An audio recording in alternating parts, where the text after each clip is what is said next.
afternoon to everyone.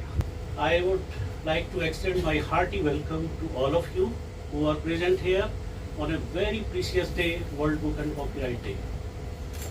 And you see, I was just talking to Eric what type of audience we would be having. So I said they include the people from the library fraternity, our library staff, and the library users, most importantly the library users. And let me tell you, sir, the library users of this library, most of them, they are the civil services aspirants, so they are preparing for their competitive examinations. So we have that type of clientele here today.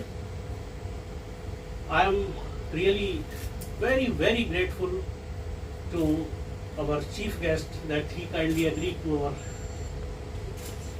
invitation, Professor Dhananjay Joshi ji, Delhi Teachers University Vice Chancellor. I am really grateful, sir.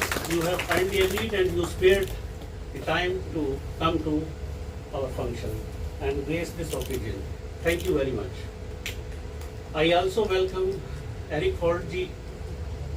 He is really, because I have worked in United Nations for about 25 years, so he is from my UN family, and I am so grateful that he is here. And actually, if you read the history of the Delhi Public Library was the brainchild of the UNESCO only. So we are grateful that you came here to see what we have done in 70 years. You really set a model at that time in 1951. 1949, the General Conference of UNESCO decided to have a pilot project of public library in the Asia. And Delhi, means the India, they really invited UNESCO that why they should not choose Delhi and all that. And in 1949, some person from the UNESCO, he came and really did some preliminary agreement with the UNESCO.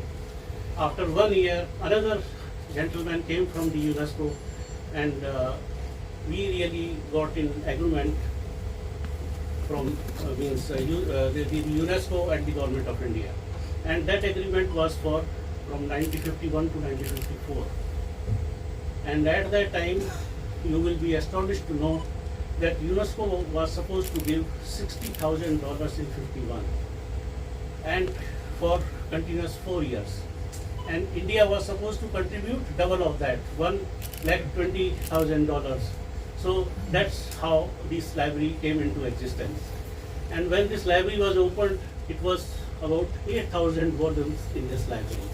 And if you see the today's collection is exceeding 16 lakh, 1.6 billion.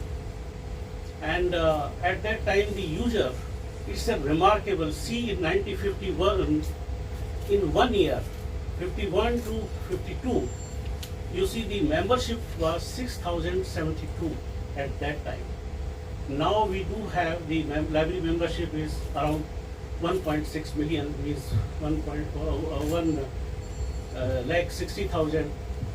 Before COVID, our membership was more than 1 lakh 80,000, 1.8 billion.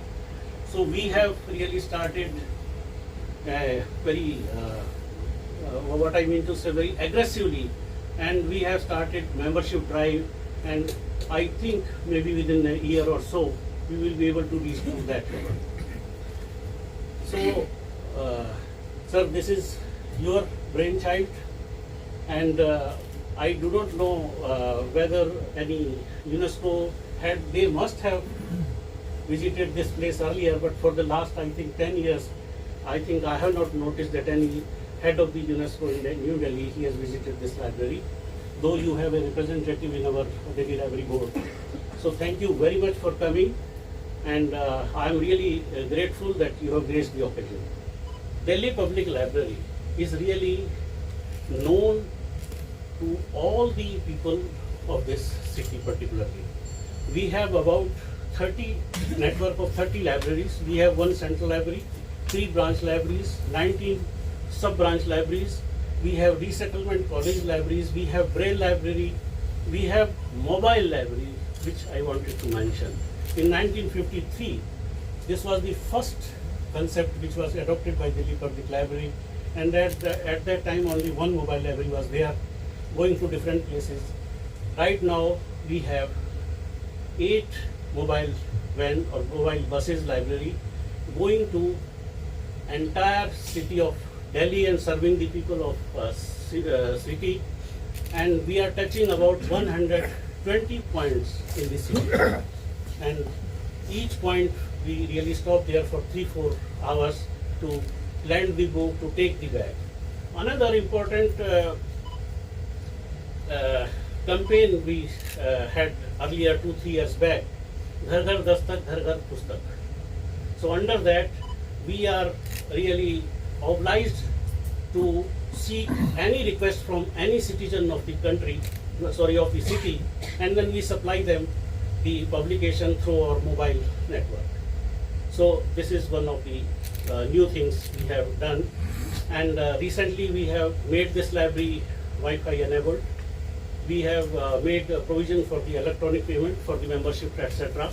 And lot of new things they are coming up, and I hope that our main, who has made this library possible for the whole Asia and for the entire country.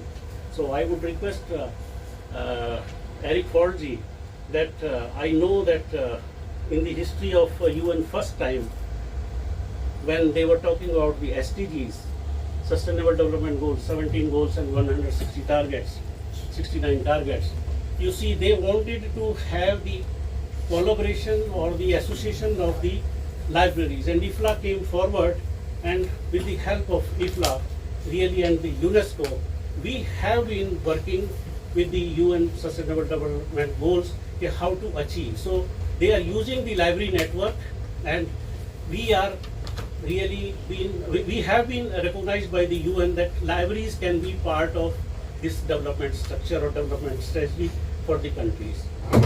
So what I am trying to focus here, Ericji, that you have been assigned the responsibility to monitor the work towards this sustainable development goals using the library network.